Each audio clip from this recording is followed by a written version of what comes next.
শাহরুখ খানের সব সুপারহিট গানের কৃতিত্ব কি শুধুই নায়কের, তবে নেপথ্য গায়কদের কি কোনো দাম নেই? গায়ক অভিজিৎ ভট্টাচার্য কেন বারবার কিং খানের ওপর ক্ষোভ উগরে দিচ্ছেন? সম্প্রতি এক রিয়ালিটি শোতে অভিনেতা বনাম সঙ্গীতশিল্পীদের লড়াই নিয়ে বিস্ফোরক মন্তব্য করেছেন অভিজিৎ। সঞ্চালক আদিত্য নারায়ণ যখন প্রশ্ন করলেন যে আজকাল গানের সব ক্রেডিট কেন অভিনেতারা পান, তখন অভিজিৎ টিপ্পনি কেটে বলেন, হ্যাঁ, ওরা তো খুবই ভালো গাইতে পারেন, তবে আমরা মন থেকে গাই আর মাঝে মাঝে মুখ দিয়েও গাই। বুঝতেই পারছেন কতটা ব্যঙ্গ লুকিয়েছিল এই কথায়।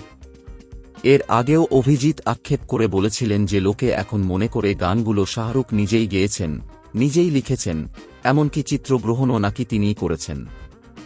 একসময় শাহরুখ আর অভিজিৎকে কণ্ঠের যমজ ভাই বলা হতো, কিন্তু সেই রসায়ন এখন তিক্ততায় ভরা।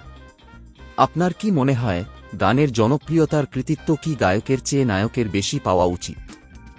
আপনার মতামত কমেন্টে লিখুন।